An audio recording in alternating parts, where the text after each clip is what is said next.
Fast ന്യൂസിലേക്ക് സ്വാഗതം. സംസ്ഥാനത്തെ മുഖ്യമന്ത്രിക്കായി കോൺഗ്രസിൽ നിർണായക ചർച്ചകൾ.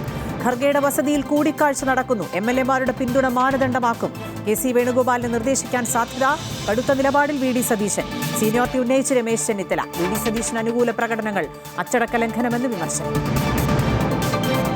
മുഖ്യമന്ത്രിയുടെ കാര്യത്തിൽ തീരുമാനം ഉടനെന്ന് KPCC അധ്യക്ഷൻ സണ്ണി ജോസഫ്. ഇന്നത്തെ യോഗം കഴിയുമ്പോൾ സമവായത്തിലെത്തുമെന്ന് പ്രതീക്ഷ. പരസ്യ പ്രതിഷേധം പാടില്ലെന്ന് ഹൈക്കമാൻഡ് നിർദ്ദേശിച്ചിട്ടുണ്ടെന്നും സണ്ണി ജോസഫ്. കോൺഗ്രസിൽ മുഖ്യമന്ത്രിയാരെന്ന അനിശ്ചിതത്വം തുടരുന്നതിനിടെ സംസ്ഥാനത്ത് പലയിടത്തും ഫ്ലെക്സ് യുദ്ധം തുടരുന്നു.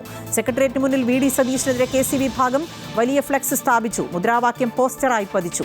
കോതമംഗലത്ത് VD സതീശൻ അനുകൂലിച്ച് പ്രകടനം. പശ്ചിമബംഗാളിൽ പുതുചരിത്രം കുറിച്ച് BJP. സുവേന്ദു അധികാരിയുടെ നേതൃത്വത്തിൽ സംസ്ഥാനത്ത് ആദ്യ BJP സർക്കാർ സത്യപ്രതിജ്ഞ ചെയ്തു. പ്രധാനമന്ത്രി നരേന്ദ്രമോദി, ആഭ്യന്തരമന്ത്രി അമിത്ഷാ അടക്കം പ്രമുഖ നേതാക്കളും BJP ഭരിക്കുന്ന സംസ്ഥാനങ്ങളിലെ മുഖ്യമന്ത്രിമാരും ചടങ്ങിൽ പങ്കെടുത്തു. തമിഴ്നാട്ടിൽ TVK സർക്കാരിന്റെ സത്യപ്രതിജ്ഞ നാളെയെന്ന് സൂചന. സർക്കാർ രൂപീകരിക്കാൻ അവകാശവാദം ഉന്നയിച്ച് വിജയ് ലോക്ഭവനിലെത്തി വീണ്ടും ഗവർണറെ കണ്ടു. 108 MLA-മാരുള്ള TVKയ്ക്ക് കോൺഗ്രസ് 5, CPM 2, CPI 2, മുസ്ലിം ലീഗ് 2, VCK 1 എന്നീ MLA-മാരുടെ പിന്തുണ. ഇന്ത്യയുടെ അടുത്ത സംയുക്ത സൈനിക മേധാവിയായി ലഫ്റ്റനന്റ് ജനറൽ NS രാജസുബ്രഹ്മണ്യനെ നിയമിച്ചു. Vice admiral Krishna Swaminathan chief of navy. ഇരുവരും അടുത്ത മാസം ആദ്യം ചുമതലയേൽക്കും. അവയവദാനത്തിനായി വ്യാജരേഖ ചമച്ച കേസിൽ മുഖ്യപ്രതിക്കായി ലുക്കൌട്ട് നോട്ടീസ്. മുഖ്യപ്രതി കാസർഗോഡ് സ്വദേശി മുഹമ്മദ് നജീബിനായാണ് ലുക്കൌട്ട് സർക്കുലർ. മെഡിക്കൽ ടൂറിസത്തിന്റെ മറവിലായിരുന്നു തട്ടിപ്പ്. കേസിൽ വിശദമായ അന്വേഷണത്തിന് പ്രത്യേക സംഘം.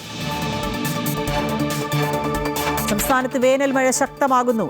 8 ജില്ലകളിൽ യെല്ലോ അലർട്ട്. നാളെ 9 ജില്ലകളിൽ യെല്ലോ അലർട്ട് പ്രഖ്യാപിച്ചു. ശക്തമായ കാറ്റും മഴയും ഉണ്ടാകുമെന്ന് മുന്നറിയിപ്പ്. KSRTCയിൽ UDF സർക്കാർ നടപ്പാക്കാൻ ഉദ്ദേശിക്കുന്ന സ്ത്രീകൾക്കായുള്ള സൗജന്യ യാത്രയുടെ ബാധ്യതാ കണക്കെടുപ്പ് ആരംഭിച്ചു.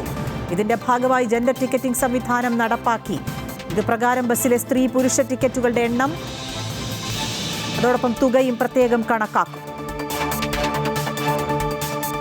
ട്രെയിനിൽ 6 വയസ്സുകാരിയെ പീഡനത്തിനിരയാക്കിയ കേസിൽ പ്രതി പിടിയിൽ. കൊല്ലം അയത്തിൽ സ്വദേശി 40 വയസ്സുകാരൻ സാനീഷിനാണ് പുനലൂർ റെയിൽവേ പോലീസ് അറസ്റ്റ് ചെയ്തത്. പുനലൂർ ചെങ്കോട്ട യാത്രാമധ്യേ പാലരുവി എക്സ്പ്രസിൽ ഉറങ്ങിക്കിടന്ന കുട്ടിയെയാണ് ഇയാൾ പീഡിപ്പിച്ചത്.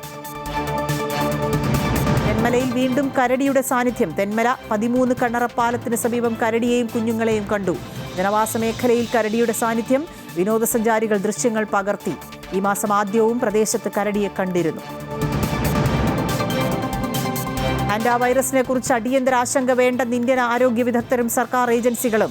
ക്രൂയിസ് കപ്പലിലുള്ള 2 ഇന്ത്യക്കാർക്ക് നിലവിൽ രോഗലക്ഷണങ്ങളില്ലെന്നും ഇവർ നിരീക്ഷണത്തിലെന്നും റിപ്പോർട്ട്. രോഗലക്ഷണം പ്രകടിപ്പിക്കാനുള്ള കാലയളവ് 6 ആഴ്ച വരെ ആയതിനാൽ കൂടുതൽ കേസുകൾ സ്ഥിരീകരിക്കാൻ സമയമെടുക്കുമെന്ന് ലോകാരോഗ്യ സംഘടന. പൂർണ്ണമാകുന്നു. നമസ്കാരം.